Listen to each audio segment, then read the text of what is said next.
राधे राधे आप सभी को। इस बार दीपावली का जो 5 दिवसीय पर्व है वह 18 अक्टूबर यानी कार्तिक मास के कृष्ण पक्ष की त्रयोदशी से आरंभ हो रहा है और भाई दूज तक रहेगा। इस दौरान अगर हम कोई भी पूजा पाठ, दान, दीपदान, किसी भी तरह का कोई उपाय करते हैं तो वह हमें बहुत ही शुभ फल प्रदान करता है। तो इसमें एक बहुत ही महत्वपूर्ण उपाय होता है, वह है यम दीपक। यह उपाय करने से आपको अकाल मृत्यु का भय नहीं रहता और आप किसी लंबी बीमारी से ग्रसित नहीं रहते हैं। तो यह उपाय आप इस 5 दिवसीय में ज़रूर करें। और कई लोग इसे 1 दिन करते हैं, 2 दिन भी करते हैं और 5 दिन भी करते हैं, लेकिन आप इसे कोशिश कीजिए 5 दिन ज़रूर करें। तो आइए जानते हैं कि इसको कब करना है और कैसे करना है और हमें क्या सावधानी भी रखनी चाहिए। सबसे पहले हम इसको कब करें, इसको हमें जो धनतेरस है उसकी सूर्यास्त के बाद से ही हम इसे करेंगे। इसमें कोई ऐसा नहीं है कि आपको इसी समय करना है। सूर्यास्त के बाद आप जब मर्जी से कर सकते हैं और आप इसे रात्रि में भी कर सकते हैं। इसके लिए एक बहुत ज़रूरी सावधानी रखनी होती है।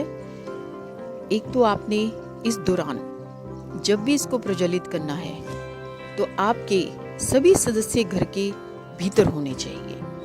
और दूसरा, इसको करने के कम से कम 2 घंटे तक आपको उस दीपक को नहीं देखना और ना ही उसको क्रॉस करके घर से बाहर जाना है।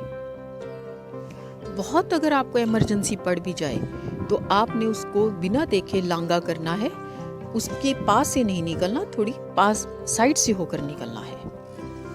इस तरह से ये सावधानी रखनी बहुत ज़रूरी है। और इसे जो भी करे घर का बड़ा सदस्य ही करे, चाहे वो महिला हो चाहे वो पुरुष हो। तो आइए जानते हैं कि इसको करने के लिए हमें कौन सी सामग्री लेनी चाहिए। एक थाली लीजिए, उसमें आप एक आटे का चौमुखा दीपक रखिए। आप चाहें तो आप मिट्टी का भी दीपक ले सकते हैं, लेकिन वो आपको रोज बदलना पड़ेगा। तो इसलिए आप आटे का चौमुखा दीपक लीजिए, उसमें सरसों का तेल डालें और 2 बाती आपने 4 मुख बना के रखनी है, यानी क्रॉस करके रखनी है। और उसके अंदर एक आप सिक्का ज़रूर डालें 1 रुपये का, और कुछ काले तिल डालें। और जहाँ भी आपने दीपक को रखना है उसके नीचे चावल की ढेरी जरूर होनी चाहिए।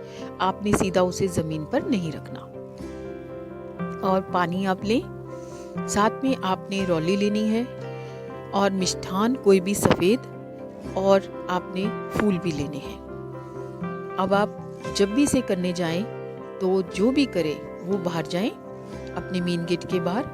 वहाँ पर आप अपनी दाईं तरफ उसे ढेरी बनाएं चावल की, उसके ऊपर यह दीपक रखें और उसे प्रज्वलित करें, क्योंकि उसमें पहले से ही आपने 1 रुपये का सिक्का और काले तिल तो डाल ही रखे हैं। प्रज्वलित आप बाहर जाके कीजिए। और उसके बाद आपने उसको टिक्का लगाना है रौली का, और फूल अर्पित करने हैं।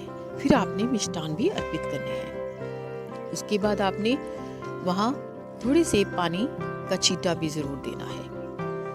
और पानी को 2 बार आपने घुमाना भी है उस दीपक के आसपास। उसके बाद आपने वहाँ खड़े होकर यम देवता से प्रार्थना करनी है, हे यम देवता, यह दीपक मैं आपके निमित्त अर्पित कर रहा हूँ, कृपया इसे स्वीकार करें। और हमसे किसी तरह की कोई भूल चूक होगी हो तो हमें क्षमा करना। हमारे कोई भी प्रारब्ध कर्म बुरे हों या इस जन्म में जाने अनजाने में हमसे कुछ गलती हो तो हमें क्षमा करना। और कृपा करके हमारे घर के सदस्यों पे किसी प्रकार का भी कोई भी अकाल मृत्यु का भय जो भी हो वो समाप्त हो जाए, यानी अकाल मृत्यु हमें प्राप्त ना हो और हम किसी लंबी बीमारी से ग्रसित ना रहें। कृपा करके हमें अपना बच्चा समझकर हमें आशीर्वाद दें और आपकी कृपा दृष्टि बनी रहे। ऐसा कहकर आपने सिर झुकाकर वापस अंदर आ जाना है। और आपने इसको करने से पहले एक दीपक तुलसी पे ज़रूर करना है और अपने मंदिर में भी ज़रूर करना है घर के। और फिर आपने इस दीपक को 2 घंटे तक ना तो देखना है और ना ही इसका लांगा करना है। अगर बहुत इमरजेंसी में करना भी पड़ जाए, बिना देखे आप साइड से होकर निकल जाइए। तो इस प्रकार से ये दीपक आप 5 दिन लगातार कीजिए। आपका ज़रूर ये शुभ फल प्रदान करेगा, आपको आर्थिक समृद्धि भी देगा, किसी प्रकार की अकाल मृत्यु नहीं होगी और आप किसी भी बड़ी बीमारी से ग्रसित नहीं होंगे। बस ध्यान रखिए, आपने जब भी खड़े होना है दक्षिण मुखी होकर खड़े होना है, क्योंकि वहाँ पर ही इनका वास होता है। राधे राधे।